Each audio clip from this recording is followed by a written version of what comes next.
Hey guys, it's Frank. Welcome back to my channel. Today, I'm going to be showing you guys what $3,000 rent can afford you out in good old Toronto. And I know what you might be thinking. $3,000 is a lot of money, Frank. And guess what? You are absolutely right. And with the news about inflation going all the way up and a recession occurring in the next year or so, what better way to look at condo units?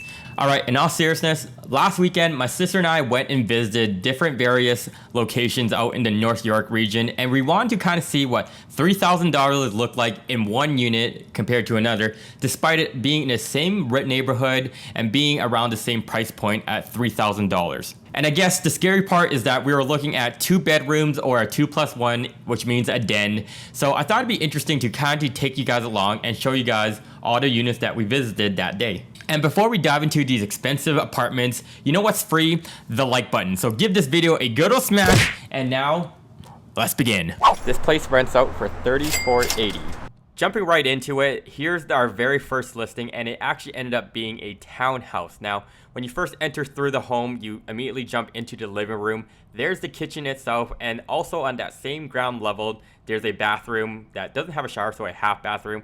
And it leads you over, if you go up these stairs, to the 2 bedrooms, and notice the height of everything.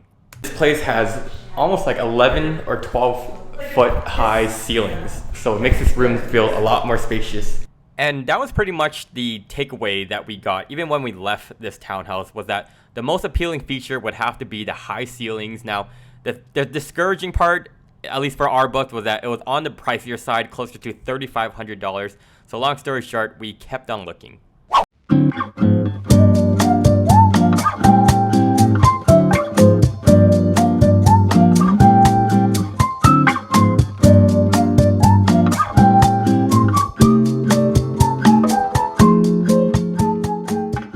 Two-bedroom plus den for $31.50. Looks pretty much like a hotel. Like, actually though, this place literally gives you hotel vibes the moment you walk in. Like, has anyone ever watched The Sweet Life of Zack and Cody? Well, this is probably the closest thing I have ever been to. Now check out this particular den. It closes fully. Right here is the den itself, so you can close the door. It closes fully. Continuing on, this is the kitchen. Now, it's great that they have a little mini area at the end where you can fit like a mini dining table, and you'll still have amazing views of the city. This over here is the first bedroom, so not the master bedroom. And you'll notice that even entering the master bedroom right here, every single room in this place has bright windows that I really love. The 2+1 apartment up on the 29th floor. And the ceiling is about 8 feet high. Here is the washroom. So at this point, it was pretty much clear to us was that this unit was the clear winner. Like, not only was it $300 less compared to the first one, but this place also had an additional room / den that you can utilize. So as you imagine, this place got a lot of offers.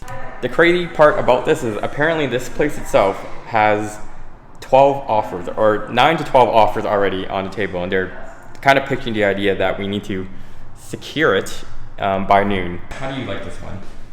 This one's pretty good. Jumping into unit number 3, this is also considered a 2+1. Now, take notice, guys. This section right here that you notice, this small little room, they consider that part a den. Very, very different compared to the previous place where that den was closed off and someone could actually live in it. Whereas in this location, it's more acting like a storage space. So although this location or this building itself is newer isn't always necessarily better. So this here is another 2-bedroom. They call it that they have a den, but I'll show you what I mean by, would you really consider this part to be a den? It really goes to show that no matter what it says on paper that is a 2+ den, your definition of a den might be different from what the landlord claims to be a den. The only thing that appeals here would probably be the kitchen. Ceilings here is about 7.5, 8 feet.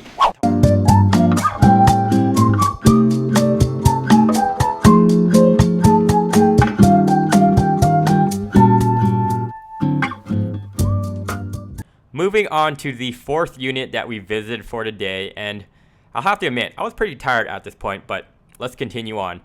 This is a 2-bedroom going for $3,100, and the building itself is on the older side at 21 years of age, but as I showed you earlier, newer doesn't necessarily mean better. I have no idea how this person has so much stuff. And apparently to move all this in like the next month or so, I have no idea how they're gonna do it. This building is 21 years and with 1,100 square footage. Hard to tell how big it is just because all the stuff that's there, but the fact that we can walk through it.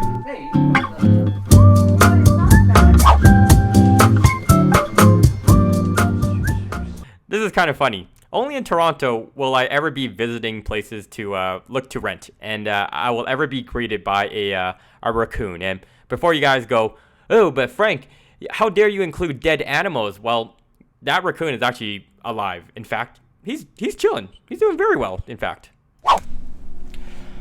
Okay, so we've seen about 6 or 7 places out in Toronto. I started to realize that a lot of these places, despite what they are priced, they can kind of fluctuate. It could be $3,000, but $3,000 at one location versus another is like entirely different from like how new it is and all that sort of thing. So we have another unit that we're looking at right now.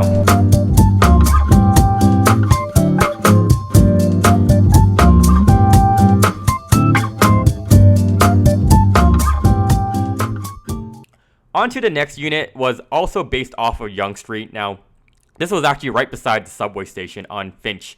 Now, with that being said, on paper, they called this place a 2+1 bedroom, but we very well looked everywhere for that den, that +1 room, and it didn't exist, period. We have no idea how they listed it as a 2+1, but we can tell by just looking at this video, it was brand new. It's nicely renovated. The building itself is 33 years of age, but boy, oh boy, with the renovation that they did, it made it look like it's brand new. This place is nicely, newly renovated.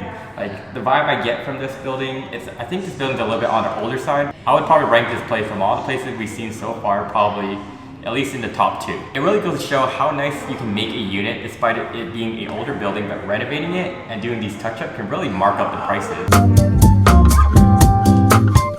The next unit we visited was pretty quick. Like, we were only here for 10-15 minutes.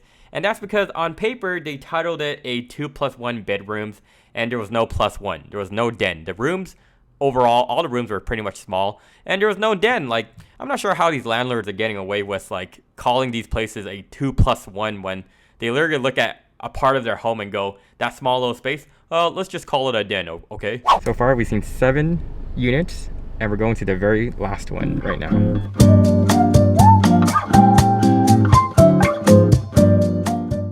This here is the final unit that we visited for today, and it's based off the ground floor. So it leads you over to the backyard, and you have a little mini space in your backyard to do some potential barbecuing if you're into it.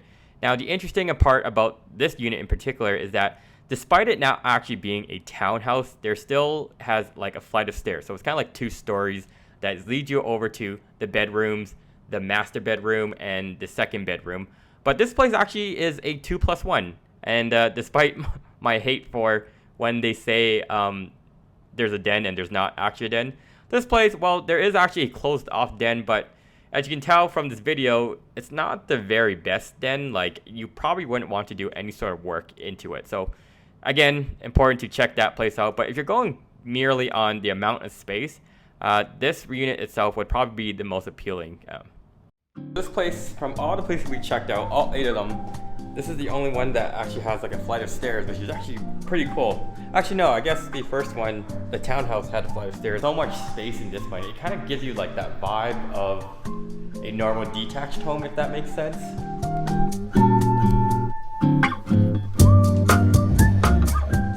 Before ending this video, I just wanted to say that boy, oh boy, $3,000 is quite a bit for a 2-bedroom. Anyone that's planning to move to Toronto and are also planning to rent, make sure to find a building that's 2018 or even older, because those would be considered rent controlled. meaning you can only go up a certain percentage, whether that's 1-2% year over year, and it's dictated by the Ontario government. Basically, if you're planning to rent out a newer building, you might risk the chance of your landlord really jacking up the prices over the years. But anyhow, with that said, guys, if you made it to the end of this video, thank you so much for watching and following my good old millennial journey. If you have any questions, let me know in the comment section down below. Hit that subscribe button, and I guess I'll see you guys all in the next one. Peace.